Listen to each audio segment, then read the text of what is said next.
Bueno, vamos a ver, vamos a evaluar, tratar de comprender una de las funciones que tiene el esófago, ¿no? Una de las funciones quizá muy importantes en relación a su fisiología es esta, ¿no? De la motilidad. Tiene dos funciones principales, dijimos, ¿no? Una que es, gracias a ese peritativismo primario, secundario y terciario, logra progresar el bolo alimenticio, ¿no? De la cavidad oral hacia el estómago. Esa es su función. Si hay algo o está alterado esta acción motora, entonces no progresaría el alimento, se perdería la cavidad oral o se atragantaría, no podría progresar, ¿no? Pero hay muchas causas que evitan, pero son casos realmente estructurales. Ahora vamos a decir, ¿qué problemas motores, cualquier alteración del peritatismo que no permite la progresión normal? Es una función principal, dijimos, es la función motora. El peristaltismo tiene una función fisiológica, ¿no? El peristaltismo es un mecanismo de defensa que tiene el esófago. ¿Cuál es su función? ¿De qué depende su función del esófago? ¿Qué hace? Sabemos que la función principal es progresar el alimento. Dos, evitar que todo lo que se fluye otra vez regrese al estómago, ¿no? O sea, apenas se fluye algo del estómago, activa sus quimioreceptores y los peritalismos. Siempre está depurando, siempre está limpiando, siempre está haciendo un clearance esofágico, ¿no? Nada hace que se tome. Y además se asegura, porque a ese nivel tiene el esfínter esofágico inferior que evita que se tome, ¿no? Durante determinada presión. Entonces vamos a ver dos alteraciones. Una que tiene que ver con su motilidad, con el peristaltismo, y otra tiene que ver con la contracción del esfínter esofágico inferior. ¿Ya? Y vamos a hablar de uno de los trastornos motor frecuentes, que es la calasia. Esto les preguntan siempre, todas las residencias, calasia. Entonces, el trastorno motor primario más frecuente del esófago. En nuestro medio vamos a ver, tenemos, no tanto primario, pero tenemos secundaria Chagas. Ya el Chagas compromete mucho. Nosotros tenemos varios pacientes con acalasia, pero secundaria Chagas. En otros países, bueno, es idiopático, ¿no? Primario, de causa desconocida. Y esta mañana se guisaba una conferencia, y esto me pareció interesante. ¿Qué les parece? Me pareció interesante. Dije, pues lo voy a compartir con los chicos porque me parece interesante este gráfico. Este es un estudio que ahora está. Esto, por ejemplo, es la manometría esofágica. Se llama manometría, manopresión. Voy a medir la presión con la cual se contrae el esófago y también la presión con la que se contrae el esfínter esofágico para que evite reflujo. ¿Ya? Voy a medir eso. Entonces, luego, a través de este medio estudio, que lo vamos a ver más adelante, que es la manometría de alta resolución, me permite diagnosticar trastornos motores del esófago. Pero, ¿qué te llama la atención acá? Esta manometría. Por ejemplo, dice, lo primero, me pareció interesante, dice, ¿qué pasa con el esfínter esofágico inferior? Porque el problema de la acalasia tiene que ver con el esfínter esofágico inferior. Ya, todo tiene que ver con el esfínter esofágico inferior. Primero, después el peristaltismo se altera. Dice, la relajación del esfínter esofágico inferior se produce para todas las degluciones. ¿Qué dice?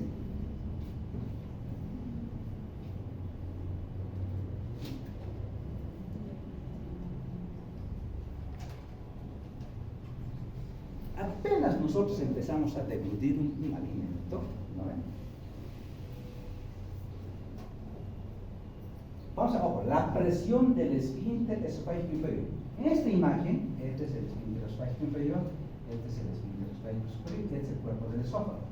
Los colores me indican la fuerza de contracción. Mientras más rojo sea, más fuerza de contracción. Si existe este rojo, hay peristaltismo. Cuando este está celeste, no hay peristaltismo. Pero acá estamos viendo cómo primero se está contrayendo el esfínter esofágico porque está deglutiendo. El esfínter esofágico superior.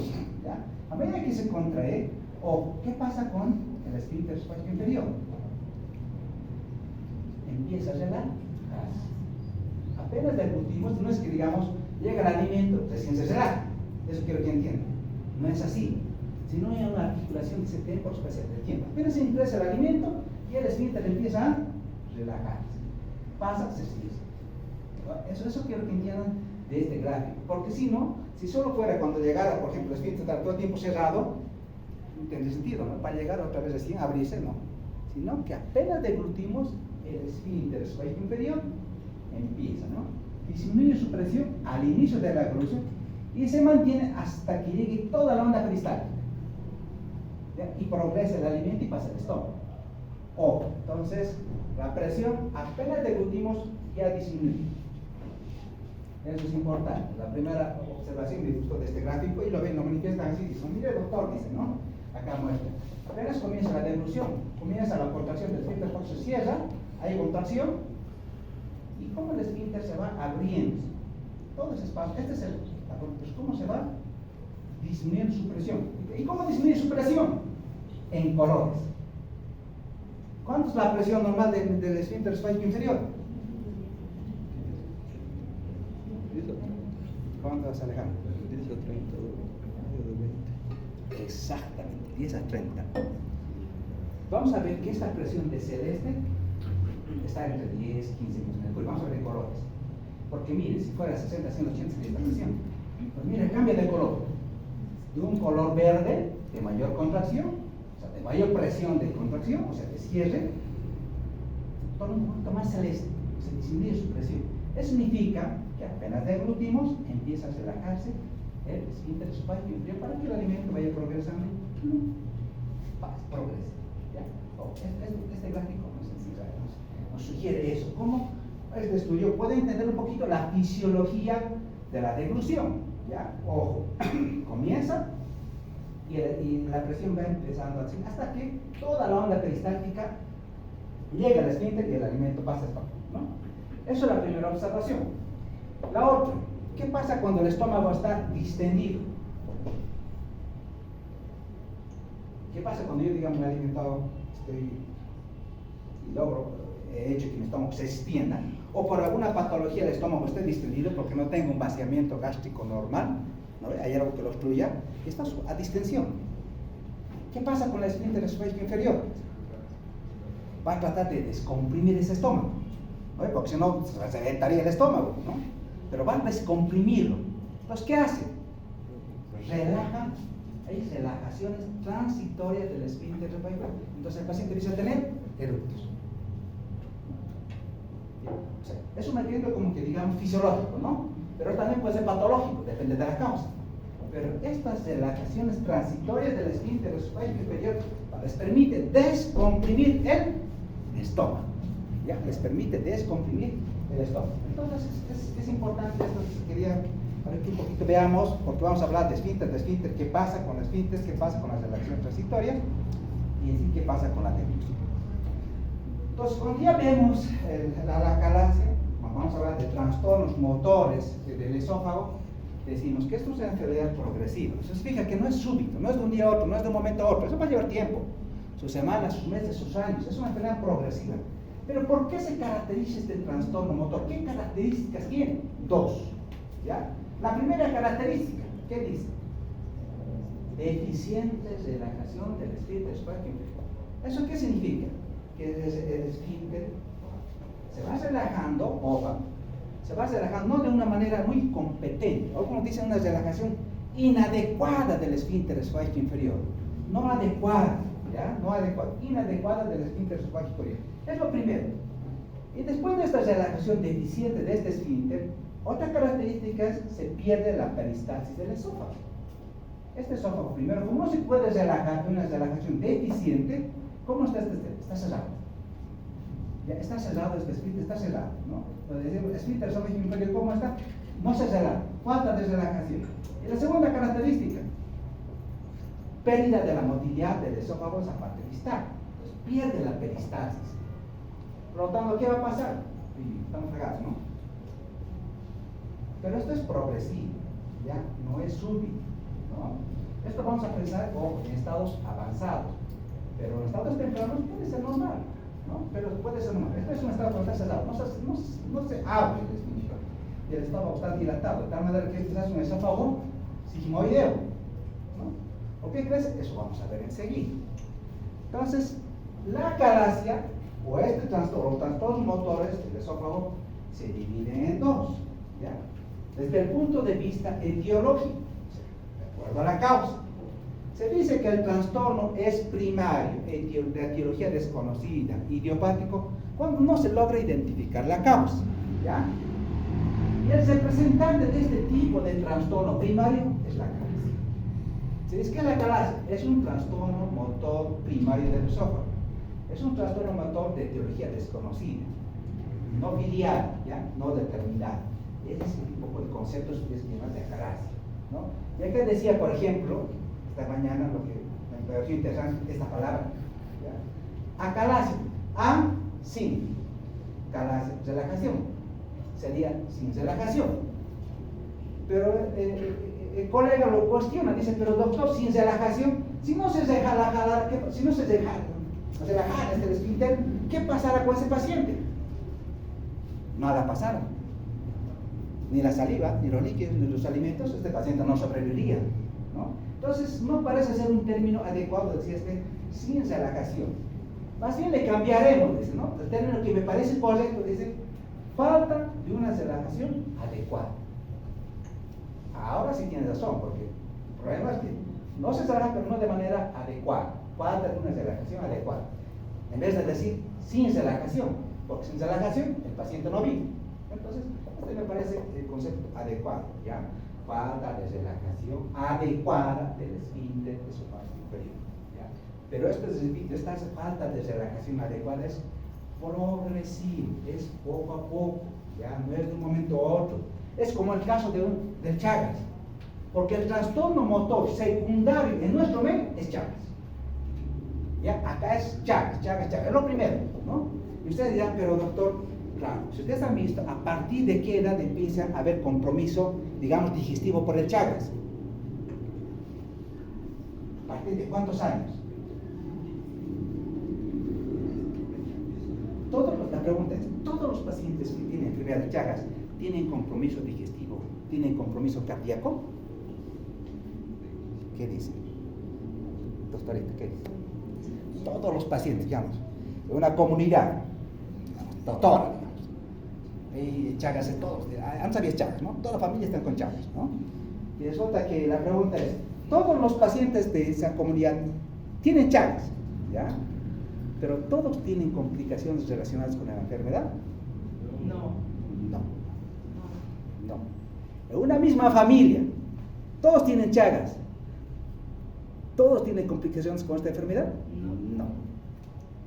Depende de la predisposición inmunológica, genética de cada parte. Sí. No todos. ¿Ya? Y tampoco hacen todas las complicaciones. ¿Ya? Hay unos que hacen solamente complicaciones cardíacas, el corazón está agrandado, ¿no? Una miocardiopatía chagásica con insuficiencia. O solamente tienen compromiso de colon. Raro es el que tiene las dos cosas, ¿no? Cardíaco y digestivo, ¿no? Pero esa es a partir de los 20 a 30 años.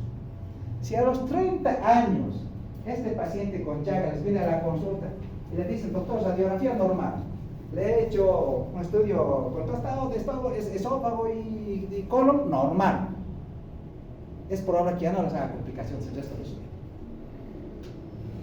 Es probable que ya no los tenga. Porque hay pacientes que tienen Chagas, les hemos hecho confirmado, Hay y ELISA para Chagas, lo que siempre pedimos en la consulta, Hay y ELISA. Las dos pruebas positivas. Hacemos el estudio contrastado de colon, todo normal. Paciente de 60 años. ¿Le hago tratamiento? No. Si la mujer es en edad fértil, ¿le hago tratamiento? Si la mujer es en edad fértil, tiene Hay y ELISA para Chagas positivo, ¿le hago tratamiento? Sí, doctor. Si es mujer de edad fértil, sí. Si es mujer de edad fértil, sí. Debo cortar la cadena de transmisión. No, ¿por qué? Porque es probable que la mujer no tenga complicaciones. Tenga 30, 35 años, 40 años, no tenga complicaciones. Y yo debo cortar la cadena de transmisión para que no transmita. De ahí viene el Chagas congénito, ¿no? El Chagas congénito, que la madre puede pasar la enfermedad a recién nacido. El Chagas congénito. ¿Ya? Ahora, si yo quiero tratar, mientras más antes lo haga, mejor. Muchos dicen, doctor, puede tratar hasta los 15 años de edad. Sería un tiempo máximo de tratamiento, donde el tratamiento sería realmente efectivo. Antes de los 15 años. ¿Ya? Después no. ¿Pero cuál es el objetivo de tratar? Evitar las complicaciones crónicas. ¿No? Por lo dicho, si tienen a partir de los 30, 40 años, pacientes 50, 60 años, no tengo Chagas, tranquilo. Puede morirse con el Chagas, no va a hacer ninguna complicación. ¿Ya? Y no todos hacen complicaciones. Solo el 10% de todos los pacientes chagásicos hacen complicaciones. ¿Ya? No todos. y no hacen todas las complicaciones. Unos harán digestivo, unos harán cardíaco, otros ni lo harán, ¿no? Ni lo harán. Hemos visto, por ejemplo, ustedes lo han vivido en carne propia. ¿Qué ha pasado, por ejemplo, con el COVID? Al final, la infección por COVID, ¿de quién dependió? Todo se resumió al estado inmunológico del paciente. Todo. Y todo lo que hemos hecho mal. Y la evidencia científica nos ha demostrado cada vez más y nos enseñó dos cosas: que tenemos que estar a la par de la medicina, que la hay más, y todo lo que salió bien modificó muchas veces la conducta. Pero al final se resumió al estado de inmunidad de cada paciente. Le hemos dado todo, vitaminas A, es que no le hemos dado a los pacientes antibióticos, colchicina, qué cosa, nuestra desesperación. Pero al final no era nada.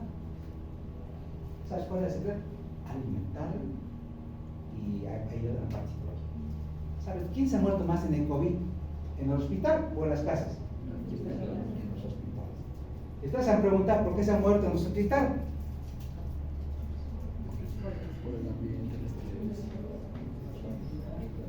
Primero, que los pacientes en los hospitales, o sea, había un pánico en el personal de salud, ya, un pánico. Los médicos los atendían desde allá, ¿no? Lejos. No daban las indicaciones, la enfermera nomás hacía todo, no hace tal cosa, ¿no? Ni se acercaban los médicos. Ya, la terapia peor. Los pacientes han quedado abandonados. Terror, ¿no? Que tenían todo en ese momento. Entonces, imagínense un paciente abandonado dentro del hospital. Estaba con una etapa temprana de la enfermedad, ¿ya? Podría ser casi pronóstico, pero mucho mejor. Entró al hospital. En el hospital, ¿cómo estaba la alimentación? Sin sal, poca, sin sabor, ¿no? O sea, si el paciente comía 3 veces en el día en el hospital, una vez, medio plato, y peor, ¿no? Y si era de la tercera edad, ni siquiera había quien asistía, no miraba el paciente, y el otro, ¿no? Él veía a su alrededor, todos iban muriendo. Él decía en su camita, en la de él, dice, aquí no me va a tocar a mí, ¿no? Porque lo peor es que mi familia me visita, no me llama nada, solo y el personal es descontrolado.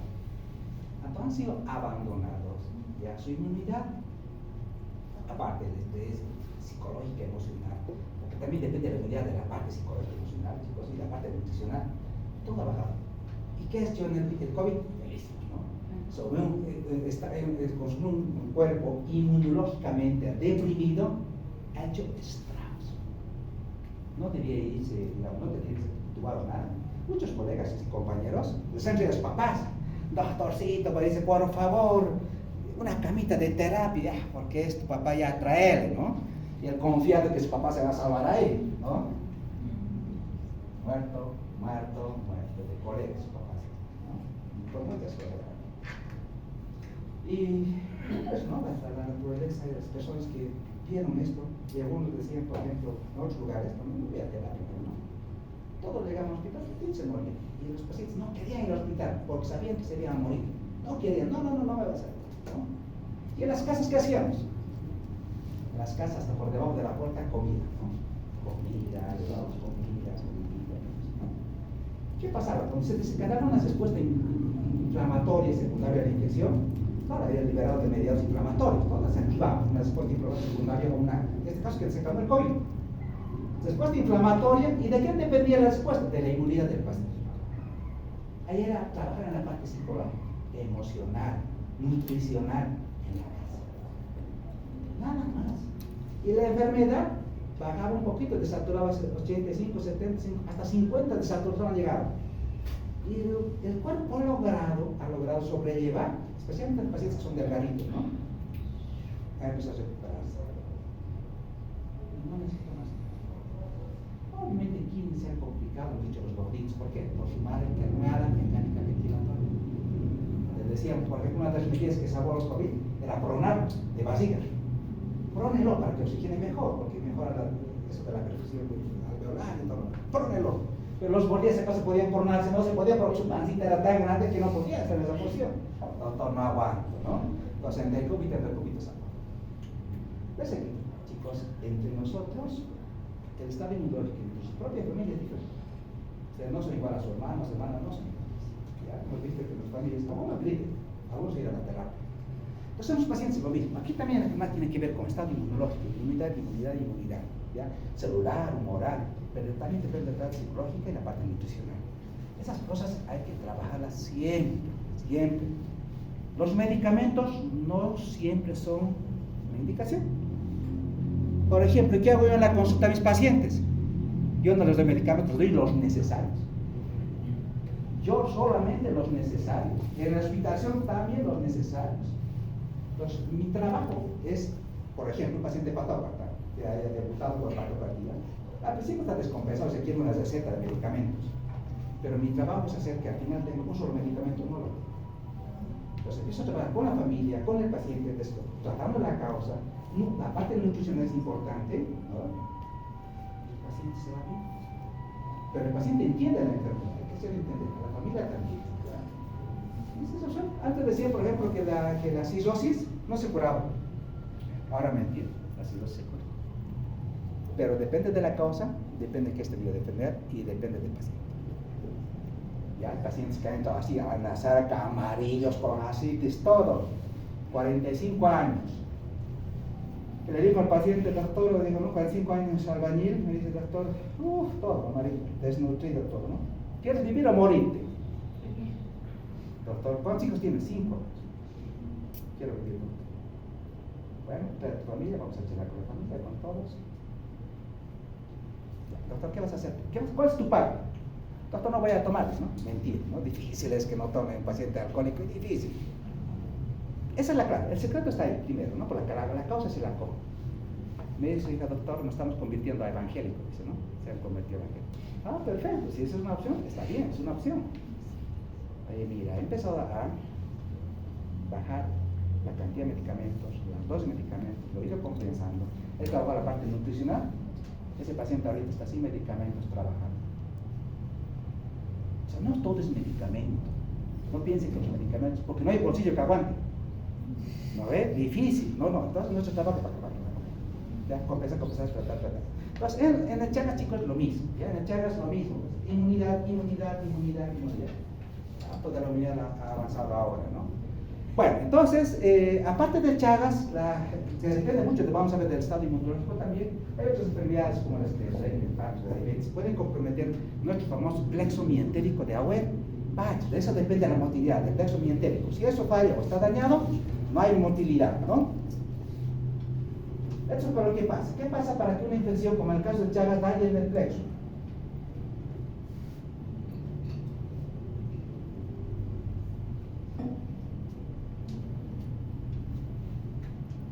Si la infección por Chagas, se va a desencadenar un proceso autoinmune, ¿ya? Va a desencadenar un proceso autoinmune, ¿no? Es como el lupus, es una enfermedad autoinmune, ¿ya? Que se desencadena por eso, por el parásito. Pero aquí, tiene un paciente genéticamente susceptible, ¿ya? Un huésped genéticamente susceptible. ¿Qué pasa si este paciente es susceptible a esta enfermedad? Va a haber una inflamación primero y después va a haber una degeneración neuronal. Va a haber un proceso de denervación del plexo mientérico. ¿Ya? Y si un plexo mientérico, ¿qué va a pasar? No hay motilidad. Porque la motilidad depende del plexo mientérico. ¿No? La motilidad depende. Si hay denervación de ese plexo, entonces, ¿qué pasa con el Chagas? ¿Qué pasa? Porque por ejemplo, el intestino grueso se dilata, hace dolicocolon, dolicomegacolon, dolicomegasigma.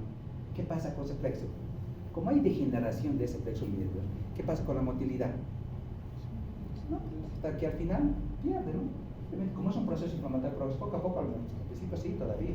Pero como la degeneración va empeorando, cada vez se hace más flácido ese intestino grueso, no se contrae, pierde su motilidad, por lo tanto se agrava. Entonces ahí vienen las constipaciones, ¿no? El paciente viene por constipación, por fecaloma, por impactación fecal, ¿no? Porque se ha agrandado, porque ha perdido su peristalsis. Entonces, cuando vemos esto, chicos, esto ha salido, esta es la última clasificación del año pasado, la clasificación de Chicago 4.0, la 3.0, la anterior, en base a la manometría de alta resolución y en base a esta escala de color, pudieron clasificar y hacer un poquito más práctico todos los trastornos motores del esófago, ¿ya? Todos los trastornos motores del esófago y del esfínter esofágico inferior. Entonces dijeron, vamos a ver cómo nos podemos clasificar los trastornos motores. Primero, vamos a agruparlos en dos grupos, ¿no? Los trastornos que tienen que ver con la salida de la unión esofagogástrica, todo lo que tiene que ver con cardias, ¿no? A ver, ¿qué trastornos que tienen alterados ese cardias? O sea, ¿qué enfermedades tienen esa alteración? Y lo vamos a agrupar a este grupo. Sacamos a la acalasia, ¿ya? Y la obstrucción funcional de la unión esofagogástrica. Eso no es un problema funcional, pero dentro de este grupo de trastornos del flujo de salida de la unión gastroesofágica o esofagogástrica está la acalasia. ¿Dónde está el problema? En la salida. El problema está en el cardio. Entonces, todos los estudios pueden apuntar acá, ¿ya?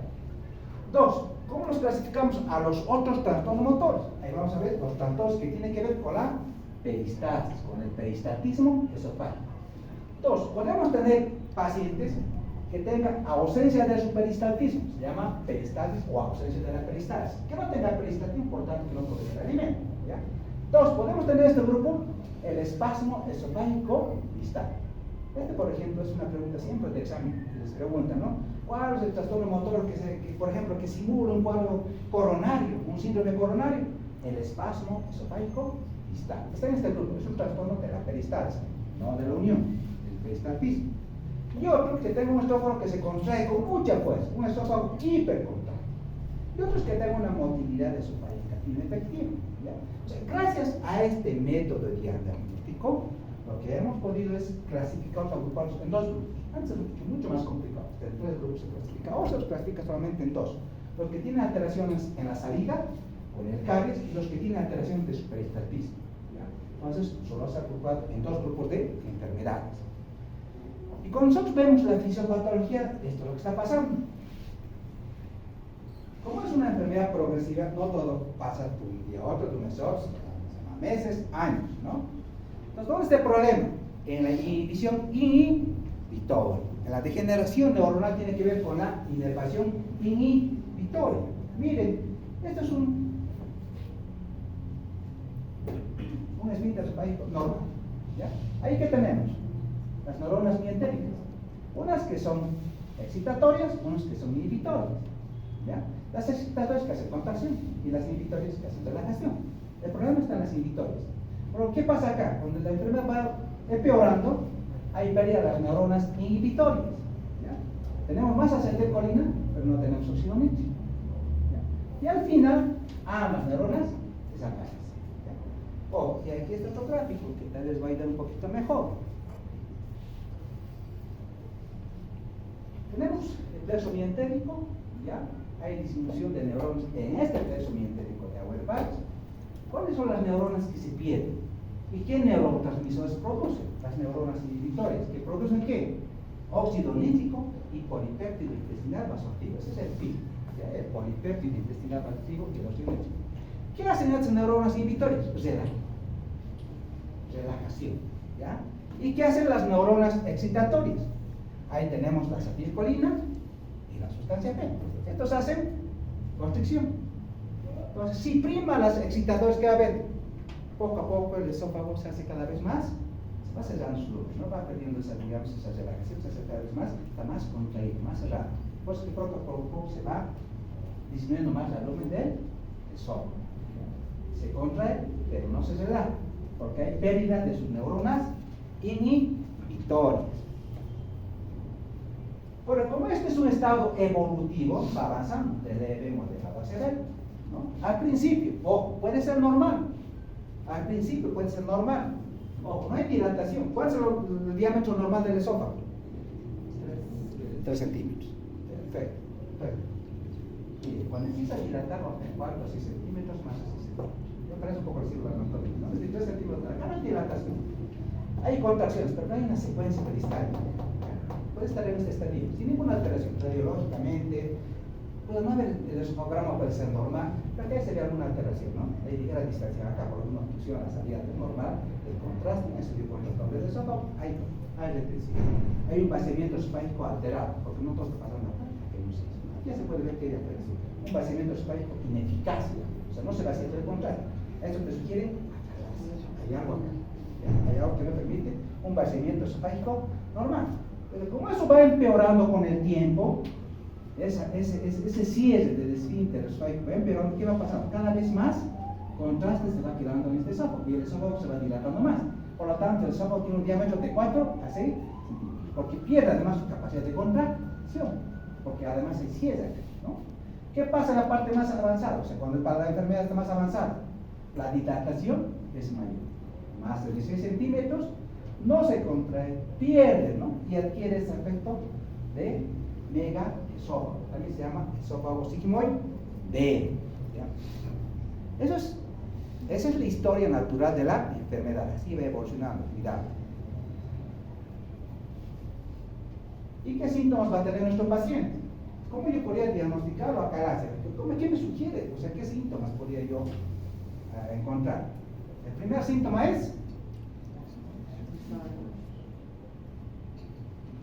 disfagia. Pero mire, dice una disfagia progresiva. Entonces digo, si hay una disfagia progresiva, ¿qué otras enfermedades ocasionan disfagia progresiva? ¿Qué es la disfagia, doctor? Exacto, dificultad. ¿Qué traduce semiológica? ¿Qué traduce semiológica? ¿Qué importancia semiológica tiene? Sé que el concepto es dificultad, ¿no? Disfagia es dificultad en la deglución. Su paciente tiene dificultad en la deglución. Semiológicamente, ¿qué traduce eso? Alteración estructural. Hay una alteración de la estructura del esófago. Pero esto es progresivo. No es súbito, no es que se cierre y sale. Es progresivo. ¿Qué enfermedad de las que hemos visto también hacen ese síntoma, esa molestia? La estenosis péptica del esófago, un reflujo crónico, una inflamación crónica, ¿no? del septenio distal del esófago. ¿Qué va a hacer? Se va a ir, se llama por un reflujo crónico, estenosis péptica del esófago. ¿Ya? Ojo. Y otra que puede ser el cáncer. Cáncer, ¿ya? Ojo, pero acá les repito, la dificultad es progresiva. Al principio es parasólico, después es parasólico líquido, nada pasa, ni la saliva pasa, ¿ya? Ojo, ni la saliva, ¿no? ¿El paciente puede tener dolor torácico? Sí. ¿Por qué puede tener dolor torácico?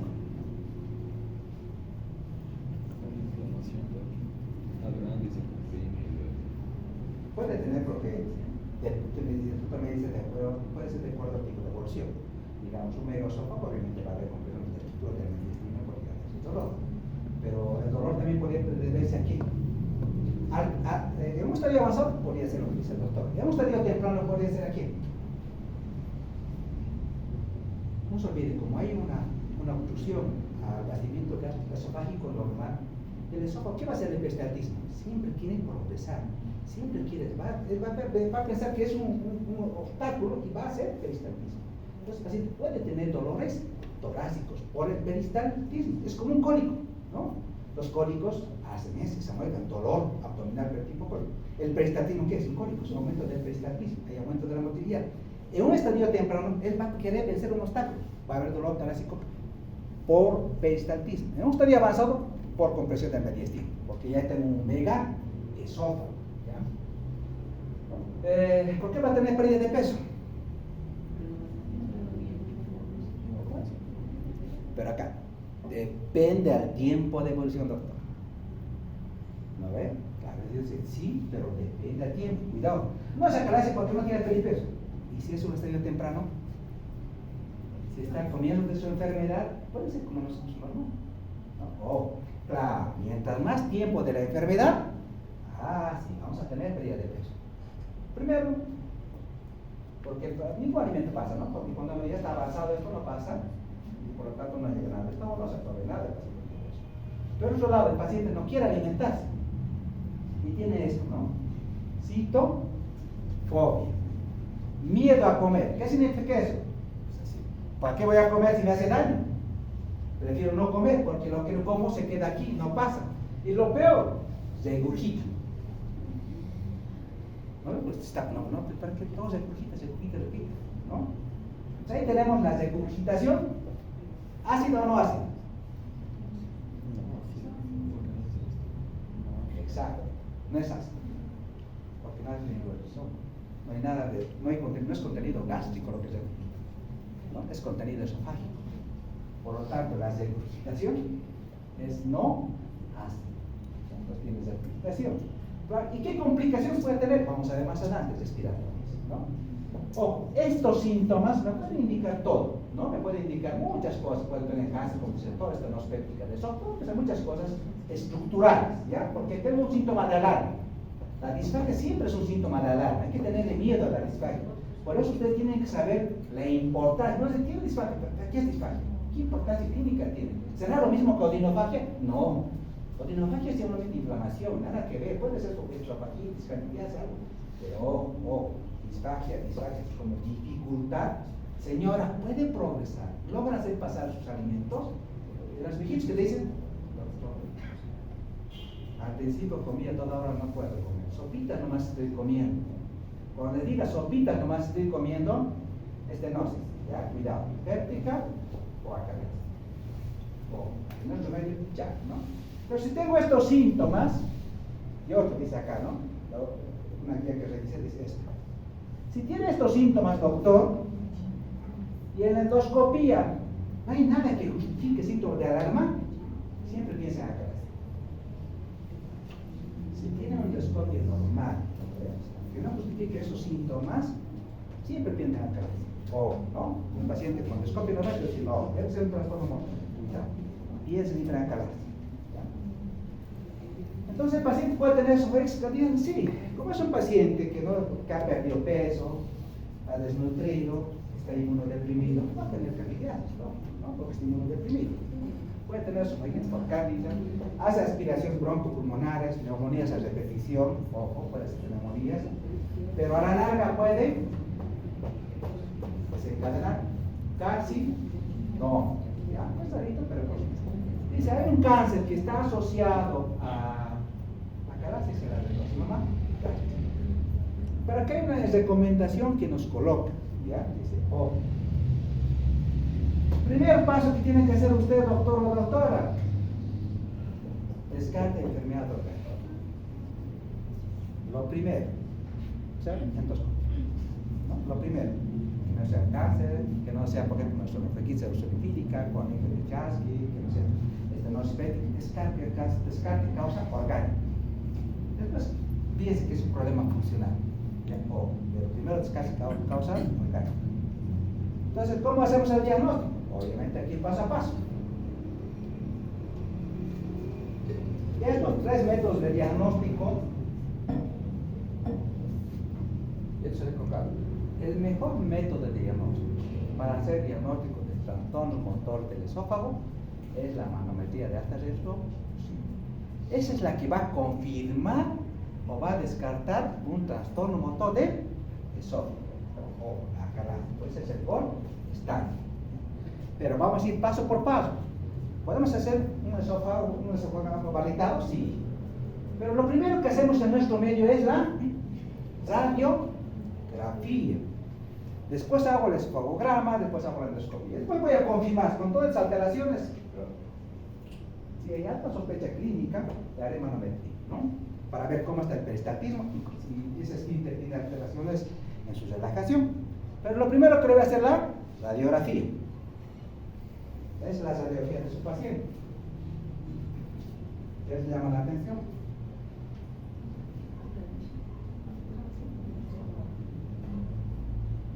En la primera radiografía, ¿qué llama la atención? ¿Cómo es, doctor? ¿Qué llama la atención?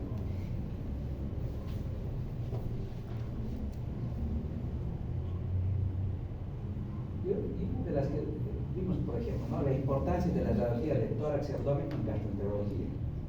Vimos en las hernias de hiato que importante era, porque podía hablar de los tipos de hernias de hiato y podíamos ver eso, ¿no?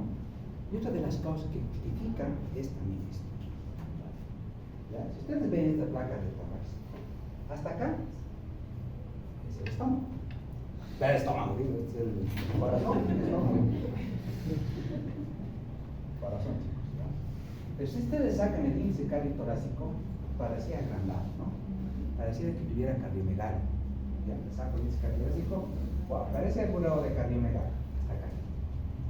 ¿No? Es probable que sí, porque este paciente tiene Chagas. Entonces, tiene compromiso cardiológico, es una miocardiopatia dilatada, Pero vean esto. Esto que apunta a las flechitas. Todo esto es el mediastino en Sancha. Eso es un mega esófago. ¿Ya? Por un problema de esfínter. En un estadio avanzado podemos tener un mediastino ensanchado. Cuando ustedes vean un mediastino así anchito como este, miren, piensen en acá. Ven, piensen. Y luego acá, así, doctor, acá es el corazón, sí, aquí es el corazón. ¿No? Tiene calomera, pero tiene un descarta galaxia, tiene una mediastino ensanchado. Acá la hace. Vean este otro lado. ¿Les parece? El corazón está más bien, no parece de cardiomegalia, pero todo esto es un mediastino ensanchado. Acá la hace. ¿Sacó? Justamente para aumentar, ¿no? El diámetro del esfínter interior.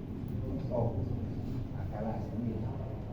Entonces, para eso nos sirve la radiografía, ya para descartar patología también que tiene que ver con esófago, ¿ya? El otro que vimos, el ACR, ¿no? El otro estómago, pero ojo, dice como dice el esófago, ¿no? Puede ser normal un estadio temprano, no se confíe, no, pero no hay nada, tranquilo, puede ser un estadio temprano. El otro examen, ¿qué vamos a hacer? Un esófago contrastado, radiografía contrastado de esófago contrastado, esófago varietado, como ustedes quieran, ¿no? Entonces, cuando lo hacemos, vamos a ver ya esa alteración, ¿no? Pero también esto es en los estadios avanzados, en los estadios tempranos puede ser normal. Entonces, ¿qué imagen va a haber acá? Es lo que se llama la imagen en pico de ave o en cola de ratón. No pasa el contraste, ¿sí? No pasa el contraste. El esófago se encuentra muy dilatado, es mayor a 4 centímetros, ¿verdad? La unión esófago-gástrica está muy estrecha, ¿ya? Tiene un vaciamiento dental. Entonces, el esófago contrastado, varietado, es un método de diagnóstico inicial al que podemos nosotros optar cuando estemos sospechando de acalasia. O cuidado, ¿no? Puede ser también minutado. Y dice, bueno, vamos a hacer, ¿qué pasa? Hacemos deglutir 200 cc de bario, vamos a medir la altura y el diámetro, ¿no? A los 5 minutos y vamos a ver si realmente tiene o no acalasia. Pero en los casos tempranos puede ser normal, en los casos avanzados que vamos a encontrar el esófago sigmoideo. Entonces, si yo quiero descartar causa orgánica, hemos dicho que le debo pedir endoscopía. ¿Qué hay en la endoscopía?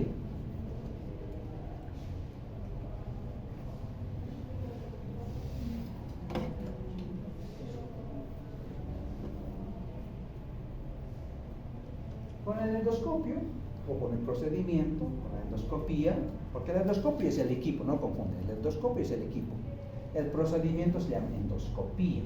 Estudio, ¿ya? Endoscopía. Entonces, este procedimiento endoscópico, la endoscopía, la ventaja es que me toma biopsias, ¿ya? Voy a hacer endoscopía más toma de biopsias. Si yo hago eso, por ejemplo, voy a poder descartar esofagitis o sinusitis, ¿ya? Voy a poder descartar estenosis, voy a poder descartar adenocardia, no, ojo, eso me permite descartar. No es tanto para confirmar si tiene o no acalasia, sino es para descartar otras alteraciones estructurales. Porque ¿quién me va a confirmar si hay una acalasia? La manometría de alta resolución. Ese sí me va a confirmar o me va a descartar. Esto me puede sugerir, pero este me va a descartar alteraciones estructurales, ¿no? Porque miren, ¿puede tener un esófago dilatado? Sí, pero puede ser por otra causa. ¿No? No necesariamente trastorno motor. ¿Puede estar disminuir el calibre del esfínter esofágico? Sí, no va a poder progresar nada, ¿no? Y como está en un cierre del esfínter, hay alimentos retenidos. Y puede haber una falsa acalasia, se llama pseudoacalasia, que es típico de los pacientes que tienen adenocardia. ¿Sí? No. ¿Ya? Entonces, la endoscopía es fundamental para descartar, les repito, trastornos estructurales. Por ello, quiero que confirmar, descartar los trastornos estructurales y ver que sea un trastorno motor, al principio funciona, ¿ya? Un trastorno motor. Entonces, el gol estándar es la manometría de alta o de solución.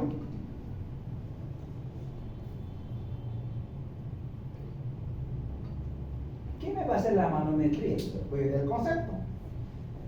Lo mismo, mano, presión. vendría a medir. Sé que el esófago se contrae con una determinada presión. Sé que el esófago, el esfínter, se contrae con una determinada presión. Hemos dicho que el esfínter esofágico inferior tiene una presión normal de 10 a 30 milímetros de mercurio y lo normal es 20. Entonces hay una presión. Y en la manometría me permite medir esto, medir las presiones de la luz del esófago, ¿ya? Y de los esfínteres, tanto el superior como el inferior. Acá está. En escala de colores, yo voy a poder determinar, ¿no? La competencia e incompetencia del esfínter esofágico inferior, la peristalsis del esófago y la competencia e incompetencia del esfínter esofágico inferior. Por ejemplo, lo que decía Alejandro, ¿no? La presión normal doctor del esfínter esofágico inferior es de 10 a 30. Si yo comparo, miren, esta contracción acá, ¿cuánto es la contracción normal de acuerdo a esto? El color, casi 20, ¿no? Casi celeste, un poquito viendo para arriba. Entonces de 20 hasta 30, está ahí. Entonces la presión. Entonces en base a la intensidad de los colores voy a poner. Pero ¿qué hacemos? Lo que se hace es insertar una sonda con sensores de presión. ¿Ya? Antes había pocos, 8 o 10 sensores. Ahora esta sonda tiene 36 sensores de presión. Sale una sondita que se instala antes del estudio, ¿no?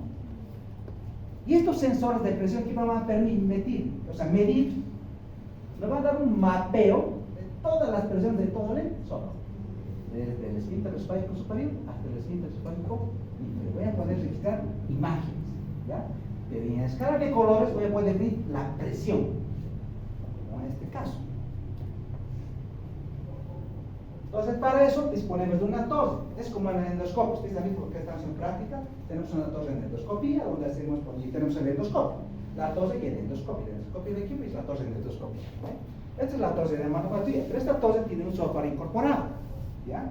Entonces, este software incorporado, una vez que nosotros instalamos la sofita con los sensores de presión, te vas registrando toda esta escala de colores. Y la presita le damos a deglutir, ¿ya? Líquido para que midamos la fuerza de contracción del esófago. Entonces, miren en escala de colores, ¿no? Nos proporciona entonces imágenes de diferentes colores. Los colores fríos, más bajitos, son de baja presión. Los colores más altos, de presión. Los voy subiendo. Entonces digo, a ver, ¿con qué presión más o menos se contrae este esófago? Si veo el color, y miro acá, ¿cuál sería normal? ¿Qué color se aprecia? Mire el más oscurito. ¿Cuánto es el más oscurito? Escala 180, ¿no? 180, pero de rojo, doctor, parece que se contrae desde 100 hasta 180, hasta 200 incluso al fondo. O sea, me mire la fuerza de contracción, pero en colores, ¿no? Digo, 10, 20, 30, 200 milímetros de mercurio. Entonces, en base a esta escala de cosas que nos permite dar este software, voy a pedir, ¿qué pasaría, por ejemplo, si no hay ningún color? Acá no hay contracción. Si no hay nada, no se registra nada, vamos a ver muchos casos, cabeza no hay nada. Pero dice, pero si no hay peristalsis, doctor. ¿No? Entonces, en base a esta escala de color nos permiten diagnosticar todos los trastornos motores del esófago. Claro, ellos utilizan todos estos índices, ¿no?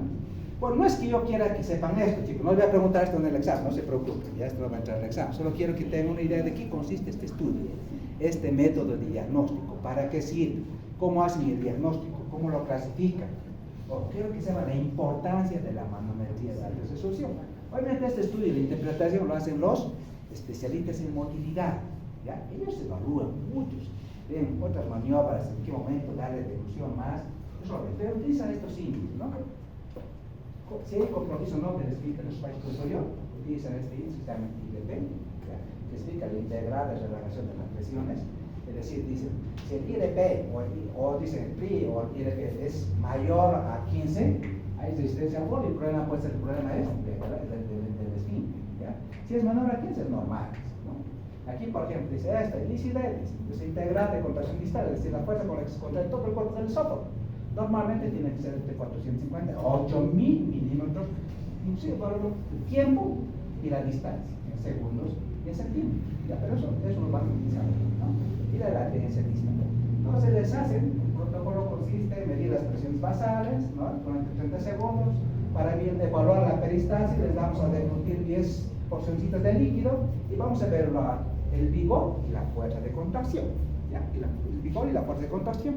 Y en base a eso, decimos, ¿qué alteraciones tiene nuestro par? Sí, así es como se informa, ¿no? Y podemos determinar lo que decimos. Si hay o no acalasia, ¿qué les parece? Hay tres tipos de acalasia, tipo 1, tipo 2, tipo 3, ¿no? Desde el punto de vista manométrico. ¿Dónde está el problema en los tres? A ver, ¿dónde está el problema en los tres? ¿Son iguales las tres imágenes? Sí, saben mucho de esto, ¿verdad? Sin saber, y de verdad de esto, solamente viendo la escala de colores y en imágenes. Si ven que los colores más fuertes son actividad, son fuerza, son energía, ¿no? Y si vemos en el primero, no parece reputación, no hay peristalsis. Ojo, aquí el esfínter spike inferior tiene una presión muy bajita. Acá tampoco hay peristalsis, es un motor, ojo. Y acá pues, hay una mezcla de los dos, ¿no? Pero entonces esa mezcla de colores ellos dan, y todos lo dicen, ¿no? Acá miren todo, la prim. Y todos el programa está en solo en el esfínter spike inferior. Dicen, miren, su PRI es mayor a 15, su PRI es mayor a 15, su PRI es mayor a 15. Cuando es mayor a 15 es anormal, cuando es menor a 15 es normal. Entonces, ¿el problema dónde está? En el esfínter esfágico inferior. Todos tienen acalasia, ¿ya? Entonces, pero hay alteraciones diferentes en cuanto al peristaltismo, ¿no? Y eso lo clasifico, tipo 1, tipo 2, tipo 3. Y así ellos han logrado hacer esta clasificación, lo que ya les he mostrado. De hecho, lo vamos a clasificar en los grupos. Y a la acalasia lo vamos a meter en el primer grupo, donde tiene, esta enfermedad tiene trastorno en la salida de la unión esófago-gástrica. Y vamos al otro grupo, lo vamos a meter a todos los otros trastornos que hemos indicado, ¿no?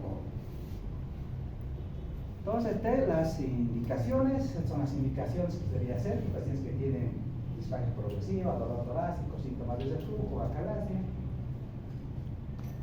¿Y cuál es el tratamiento? ¿Qué les podríamos hacer a los pacientes?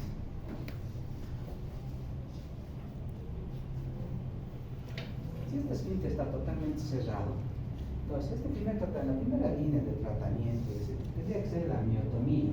¿Qué es la miotomía? Entonces es una parte quirúrgica, ¿no? Vamos a incidir, vamos a hacer un corte, ¿no? A ese nivel, a nivel del esfínter esofágico, porque está muy cerrado. Vamos a crear como un túnel para que pueda un poquito progresar el alimento, crear un túnel, ¿no? Vamos a hacer disrupción, dice, vamos a alterar la estructura muscular de ese músculo que es el esfínter esofágico inferior, es músculo liso. Vamos a hacer disrupción, vamos a hacer miotomía, ¿no? Entonces vamos a hacer una incisión, es decir, 6 centímetros hacia el esfínter y 2 centímetros hacia abajo. Hacemos una incisión. Entonces, a través de esta incisión, esta disrupción del esfínter, nos permite, ¿no?, que haya cierto paso de foro. La primera es la miotomía. Y cuando hay reflujo hacia la fundocutíplato, es como en el fondo del estómago alrededor del esófago. Pero no es total, no es 380, sino dice solamente 180. Ya una fundicatura parcial. Cuando la enfermedad ya está avanzada, tenemos un esófago símbolos, en muchos casos puede ser una miotomía, pero a veces acaba en espectrectomía, ¿ya? O más ascenso gástrico. Pero este es un caso avanzado, si realmente tiene o no indicaciones. Lo que sí se está trabajando mucho en esto, la técnica PUE, hacer una incisión a través de la submucosa y crear un túnel submucoso. ¿Ya? Eso, miotomía, vamos a hacer de los músculos circulares, ojo, pero para crear ese túnel, ¿no? Y a partir de ahí pueda progresar normal los alimentos. Eso es la miotomía endoscópica por perioral o por bioral. Ya, crear un túnel submucoso, seccionando pero de manera más interna. Es la técnica PUE. Pero en muchos casos, ¿qué es lo que tenemos que hacer? Solo dilatación, ¿no? Si está externosado este esfínter, dilatación y hasta que se vaya fracturando, ¿no? Pero a veces cae, a veces hay perforación, a veces hay alergia, ¿no? Entonces, la dilatación neumática gradual o dilatación neumáticas es una opción. Quizás esto no es mucha opción, en muchos es la única opción, porque no tiene indicaciones quirúrgicas, por la edad, por complicaciones. Entonces, ¿qué hacemos? Dilatación, así. En muchos casos utilizamos esta, la inyección de la toxina botulínica. ¿En qué consiste esta inyección? Alrededor del músculo, lo que vamos a hacer es que bloquear la liberación de la acetilcolina. ¿Pero quién es responsable de la cese de la contracción? La acetilcolina. Entonces, con la toxina botulínica vamos a inhibir la acción de que se inhibiera acetilcolina, menos cortoxina. Entonces, en muchos casos se puede optar a esto, ¿no? Y el otro tratamiento que hacemos, ¿qué es? Medicamento. ¿Qué hacen los medicamentos? El nitrato de isosafida, nifedipina. ¿Qué función cumple? Disminuir la presión del esfínter inferior. ¿Ya? Por lo hemos dicho, ¿no? Cuando el paciente tiene ese flujo, lo primero que ustedes tienen que preguntarlo es si no toma beta bloqueantes, calcio antagonistas, nitritos, porque eso predispone a ese flujo. Pero ahora quiero que haga un pase cuando voy a disminuir la presión del esfínter inferior, voy a utilizar estos medicamentos. ¿Ya? Isosafida y nifedipina. Mejor nifedipina, ¿no? Y otra alternativa es colocar las prótesis, ¿no? Ahora cada vez más está tratando las prótesis o autoprótesis autoexpansivas. Colocamos y aumentan el número del esfínter esofágico. Entonces la endoprótesis es una opción. Es una opción. ¿Ya? Las endoprótesis. Es algo que está trabajando mucho, ¿no? Pero tiene sus complicaciones, ¿no? Aspiración, neumonías, adenocarcinoma de esófago, tiene sus complicaciones. El otro trastorno